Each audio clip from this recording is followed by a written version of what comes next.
नमस्कार दोस्तों, जय माता दी। तो आज के इस वीडियो में बात करने वाले माता सबरी ने अपना घर क्यों छोड़ा, उन्होंने विवाह क्यों नहीं किया और श्री राम की भक्त कैसे बनी। तो चलिए इस वीडियो में शुरू करते हैं और कहानी जानते हैं माता सबरी की।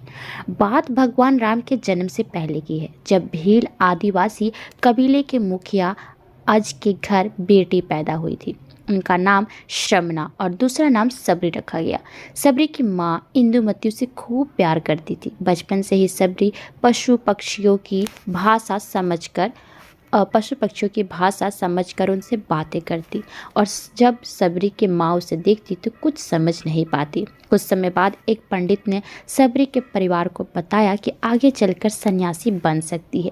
इस बात का पता चलते ही सबरी के पिता ने उसका रिश्ता तय कर दिया। जैसे ही शादी का दिन नज़दीक आया, सबरी के घर वालों ने खूब सारी बकरियां और अन्य जानवर घर के पास लाकर बांध दिए। एक दिन सबरी की माँ जब उनके बाल बना रही थी तो उनसे माँ से पूछा, इतने सारे जानवर हमारे घर क्यों लाए गए हैं माँ?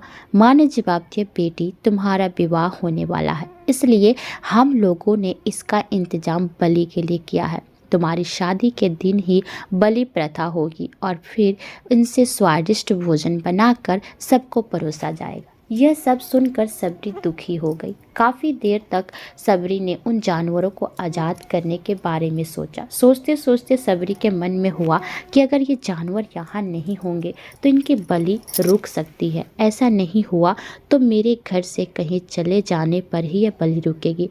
जब मैं ही नहीं रहूँगी तब ना विवाह होगा ना ही बलि प्रथा। इससे मासूम जानवर बच जाएंगे।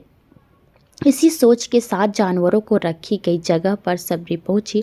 उसने सोचा कि उन्हें खोल देती हूँ, लेकिन वो ऐसा नहीं कर पाई। उसके बाद सबरी जंगल की तरफ भागने लगी। भागते भागते सबरी ऋषिमुख पर्वत पर पहुंच गई। वहाँ करीब 10,000 ऋषि रहा करते थे। सबरी को लगा कि वो भी इस जंगल में किसी तरह ऋषि मुनियों की सेवा कर अपना जीवन जी लेगी। वो चुपचाप उसी जंगल में एक हिस्से में किसी तरह रहने लगी। सबरी रोजाना ऋषि मुनियों की झोपड़ी के आगे झाड़ू लगाती और हवन के लिए लकड़ियां भी लाकर रख देती। ऋषि मुनियों को समझ नहीं आ रहा था कि जंगल में उनके काम अपने आप कैसे हो रहे हैं। एक दिन सबरी को किसी ऋषि ने देख लिया। उसे देखते ही उसका परिचय पूछा। जैसे ही सबरी ने बताया कि वो भील आदिवासी परिवार से संबंध रखती है तो उसे ऋषियों ने खूब डांट लगाई। सबरी को इस बात का बिल्कुल भी पता नहीं था कि उसकी जाति छोटी है और उससे ऋषियों द्वारा जाति की वजह अपमान सहन करना पड़ सकता है। इतना सब होने के बाद भी सबरी हर ऋषि मुनि को दरवाजे पहुंचती और उनके आंगन में झाड़ू लगाकर उनसे गुरु दीक्षा देने के लिए कहती। हर कोई सबरी को उसकी जाति की वजह से अपने आश्रम से भगा देता। ऐसा होते होते काफ़ी समय बीता। उसके बाद सबरी मतंग ऋषि की कुटिया में पहुंची। वहां पहुंचकर मतंग ऋषि को सबरी ने बताया कि वो उनसे गुरु दीक्षा लेना चाहती है। उन्होंने खुशी खुशी उसे अपने गुरुकुल में रख लिया और भगवान से जुड़ा ज्ञान देते रहे। सबरी ने भी अपने गुरु मतंग ऋषि की सेवा करने में कोई कसर नहीं छोड़ी। वह गुरुकुल के सारे काम करती थी। सबरी से खुश होकर मतंग ऋषि ने उसे बेटी मान लिया था। समय के साथ मतंग ऋषि का शरीर बूढ़ा हो गया। उन्होंने एक दिन सबरी को अपने पास बुलाया और कहा, बेटी मैं अपना देह त्यागना चाह रहा हूँ। बहुत साल हो गए हैं इस शरीर में रहते रहते। सबरी ने दुखी मन से कहा, आपके ही सहारे मैं इस जंगल में रह पा रही हूँ। आप ही चले जाएंगे तो मैं जीकर क्या करूँगी? आप अपने संग मुझे भी ले चलिए, मैं भी देह त्याग दूंगी। मतंग ऋषि ने जवाब दिया, बेटी तुम्हें चिंता करने की जरूरत नहीं है। राम तुम्हारी चिंता करेंगे और ध्यान भी रखेंगे। सबरी ने राम का नाम सुनने के बाद पूछा, वो कौन है और उन्हें मैं किस तरह से ढूंढूंगी? मतंग ऋषि ने बताया, राम कोई और नहीं भगवान है। वो तुम्हें सारे अच्छे कर्मों का फल देंगे। तुम्हें उन्हें ढूंढने की कोई जरूरत नहीं है। वो एक दिन खुद तुम्हें खोजते हुए इस कुटिया में आएंगे और तुम्हें उनके हाथों ही मोक्ष मिलेगा। तब तक तुम इसी आश्रम में रहो। इतना कहते ही मतंग ऋषि ने अपना शरीर त्याग दिया। सबरी के मन में मतंग ऋषि के जाने के बाद से एक ही बात थी कि भगवान राम स्वयं उससे मिलने आएंगे। वो रोज भगवान राम से मिलने के लिए बाग से अच्छे अच्छे फूल लाकर पूरा आश्रम सजाती और भगवान के लिए बेर तोड़कर लाती। भगवान के लिए बेर चुनते हुए सबरी उन्हें चख लेती थी ताकि भगवान को सिर्फ मीठे बेर ही दे सके। रोजाना सबरी इसी तरह भगवान के दर्शन की आस में फूल और बेर इकट्ठा करती रहती। इसी तरह इंतजार में कई साल बीत गए। सबरी का शरीर एकदम वृद्ध हो गया। एक दिन आश्रम के पास के ही तालाब में सबरी पानी लेने गई।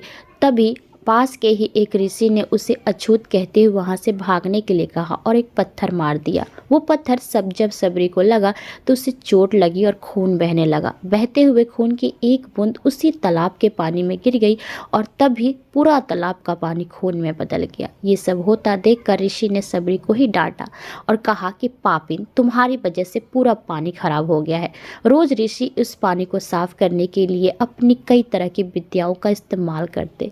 कई सारे जतन करने के बाद भी कुछ नहीं होता। फिर उन्होंने गंगा जैसी कई पवित्र नदियों का जल भी उस तालाब में डाला, फिर भी तालाब का पानी साफ नहीं हो पाया। वो खून जैसा ही था। कई सालों तक तालाब के पानी को साफ करने की कोशिश के बाद भी कुछ नहीं काम आया तो ऋषि ने थक कर सब कुछ छोड़ दिया। इस घटना के कई सालों बाद भगवान राम अपनी पत्नी सीता के हरण के बाद उन्हें ढूंढते उसी तालाब के पास पहुंचे। ऋषि मुनियों ने उन्हें पहचान लिया। भगवान को वहां देखकर ऋषियों ने तालाब का पानी साफ करने के लिए भगवान को अपने पैर उसमें डालने के लिए कहा, लेकिन पानी जैसा का तैसा रहा।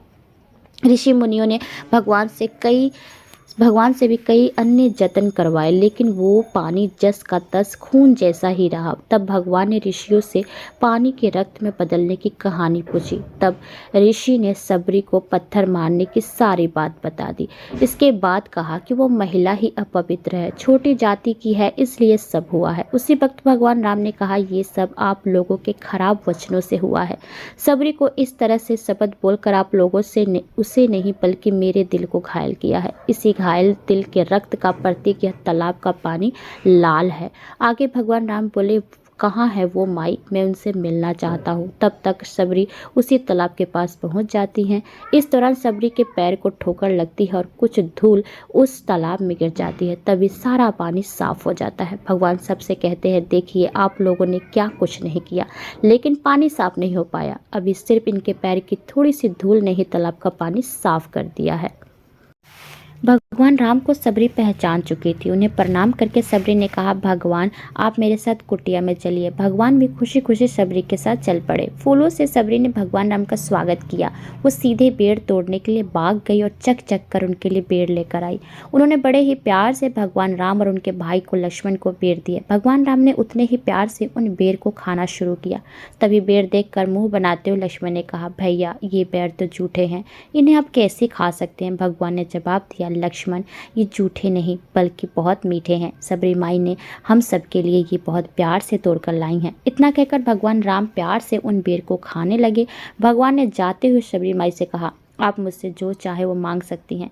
सबरी ने उन्हें कहा, मतंग ऋषि के कहने पर मैं आज तक सिर्फ आपके दर्शन के लिए ही जी रही थी। अब आप मुझे मोक्ष प्रदान कीजिए, मैं अपना शरीर आपके सामने ही त्यागूंगी। उसी वक्त सबरी ने अपना शरीर त्याग दिया। भगवान राम ने अपने हाथों से उनका अंतिम संस्कार किया और सीता माँ की खोज में आगे बढ़ गए।